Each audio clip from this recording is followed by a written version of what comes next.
Hello friends.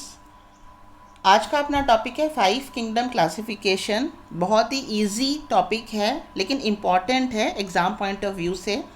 It is for BSc first year. तो हम यहाँ लेते हैं 5 किंगडम क्लासिफिकेशन। किसने दिया? रॉबर्ट एच विटेकर ने जो है 5 किंगडम क्लासिफिकेशन दिया। जैसा हमें पता है वर्गीकरण जो है, पंचजगत अवधारणा इसको कहते हैं। वर्गीकरण जो होता है उसके कुछ बेसिस होते हैं, की कैरेक्टर्स होते हैं जिनके आधार पर जो लिविंग ऑर्गेनिजम्स हैं उनको कुछ वर्गों में बांटा जाता है। तो विटेकर ने जो 3 आधार रखे, जो बेसिस रखे क्लासिफिकेशन के थे, वो थे कोशिका प्रोकैरियोट है या यूकैरियोट है, दूसरा रखा यूनिसेलुलर है या मल्टीसेलुलर है, और तीसरा रखा मोड ऑफ न्यूट्रिशन। क्या रखा? Mode of nutrition. ऑटोट्रॉप्स हैं या हेट्रोट्रॉप्स हैं। तो ऑटोट्रॉप्स यानी कि फोटोसिंथेसिस होता है कि नहीं होता है, और हेट्रोट्रॉप्स यानी अपना भोजन जो है वो एब्जॉर्प्शन के द्वारा ग्रहण कर रहे हैं या इंजेक्शन द्वारा ग्रहण कर रहे हैं। ठीक है, यानी अवशोषण के द्वारा या अंतःग्रहण के द्वारा भोजन को ग्रहण कर रहे हैं। तो ये 3 आधार रखे इन्होंने क्लासिफिकेशन के। वापस हम एक बार रिविजन कर लेते हैं। पहला आधार रखा प्रोकैरियोट या यूकैरियोट कोशिका, दूसरा आधार रखा यूनिसेलुलर और मल्टीसेलुलर एनिमल, और तीसरा आधार रखा मोड ऑफ न्यूट्रिशन यानी कि प्रकाश संश्लेषण के द्वारा भोजन ग्रहण कर रहे हैं या एब्जॉर्प्शन के द्वारा, अवशोषण के द्वारा या इन्वेजिनेशन के द्वारा अपना भोजन लेते हैं। तो इस आधार के ऊपर जो है रॉबर्ट विटेकर ने पूरा जो जीव जगत है, लिविंग ऑर्गेनिजम्स हैं, उनको 5 किंगडम में बांटा। पहले हम ले लेते हैं इनका नाम, Monera, Protista, Plantae, fungi and animalia. ठीक है, तो इसके अंदर जो है सबसे पहले हम लेते हैं मोनेरा। मोनेरा के अंदर किसको रखा गया? प्रोकैरियोट्स को। किसमें रखा है इसको? प्रोकैरियोट्स। अब हमें केवल प्रोकैरियोट का मीनिंग पता हो तो हम सारे कैरेक्टर इसमें लिख सकते हैं।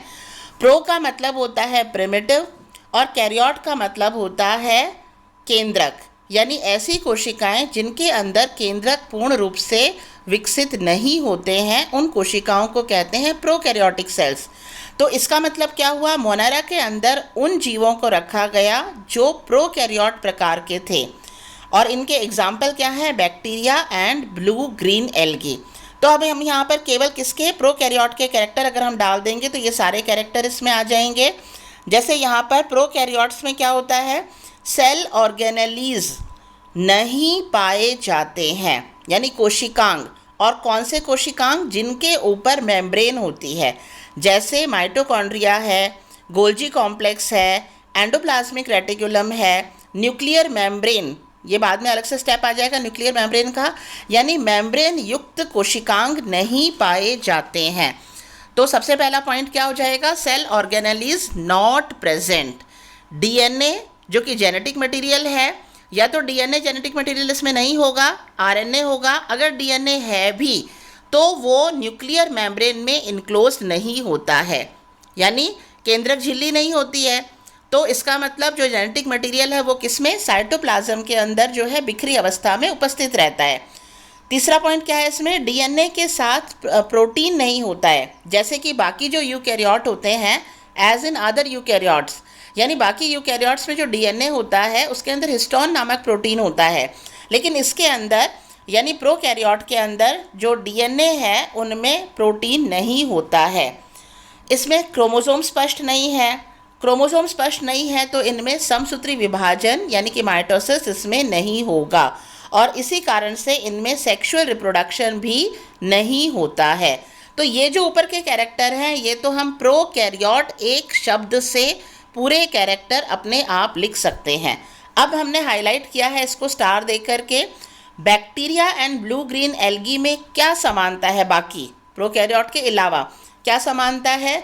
दोनों में सेल वॉल पाई जाती है, लेकिन इनकी सेल वॉल में सेलुलोस नहीं होता, यानी सेलुलोस की नहीं बनी होती। जैसे कि बाकी प्लांट सेल्स होते हैं उनकी सेल वॉल सेलुलोस की बनी होती है, तो इनकी सेल वॉल किसकी बनी होती है? इनकी सेल वॉल पॉलीसेकेराइड और पेप्टाइड की बनी होती है। और इस प्रकार की बनी हुई जो इनकी सेल वॉल है इसको नाम दिया म्यूरिन। और इस समानता के कारण इस समानता यानी सेल वॉल सेल्यूलोज की नहीं बनी हुई है, पॉलीसेक्राइड और पेप्टाइड की बनी हुई है, जिसे म्यूरिन नाम दिया गया। इस समानता के कारण इन्हें क्या माना जाता है, इनमें इवोल्यूशनरी संबंध, उद्विकासीय संबंध इनमें जो है माना जाता है, या यह उद्विकासीय संबंध को दर्शाता है। अब एक और पॉइंट हम लेते हैं कि अगर इनमें सीलिया उपस्थित होते हैं, कशाब, अगर इनमें कशाब उपस्थित होते हैं तो वो ठोस प्रकार के होते हैं, सॉलिड टाइप होते हैं। वो बाकी जो यूकैरियोट्स में जो सीलिया होते हैं उनके वाला अरेंजमेंट, उनका अरेंजमेंट कौन सा होता है, 9+2 अरेंजमेंट।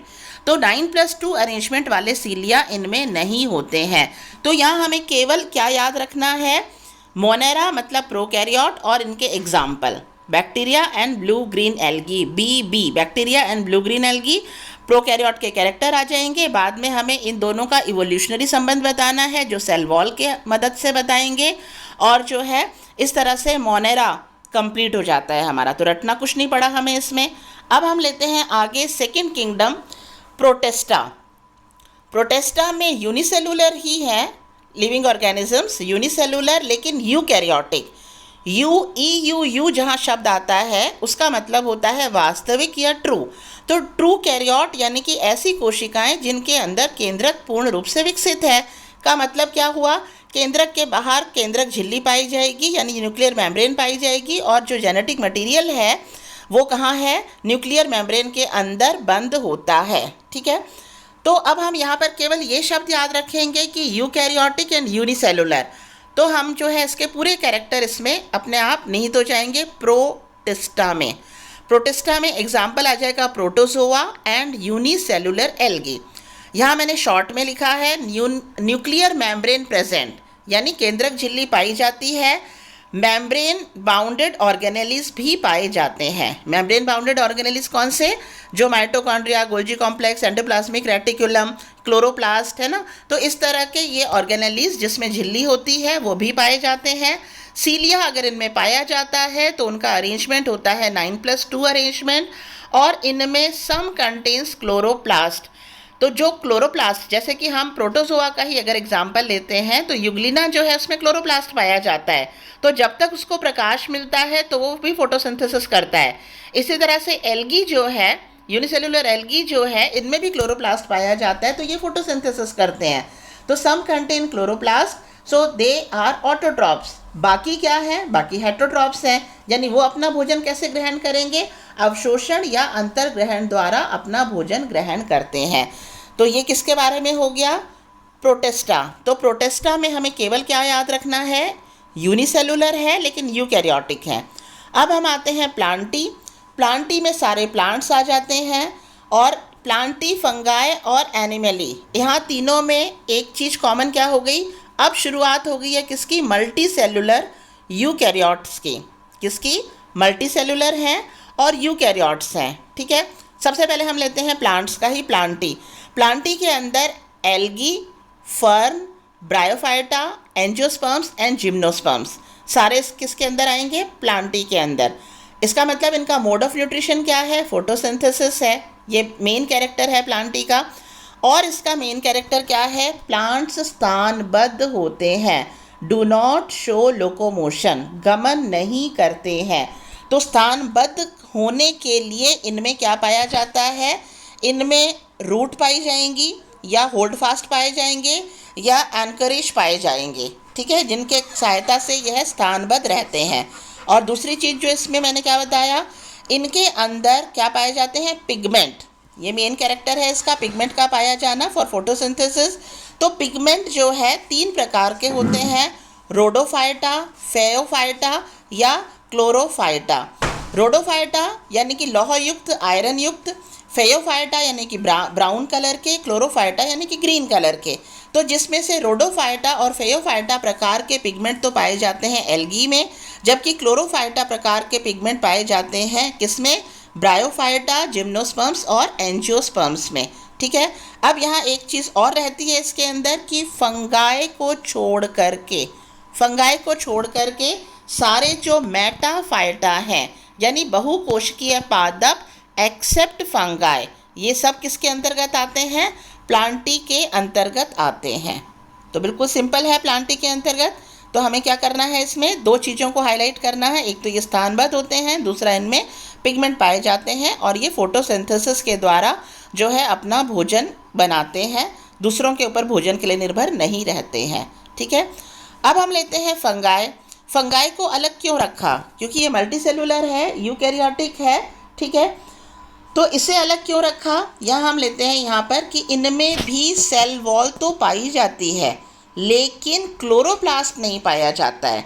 इसके कारण से ये क्या नहीं होते हैं, क्या नहीं होते हैं, ऑटोट्रॉप्स नहीं होते हैं।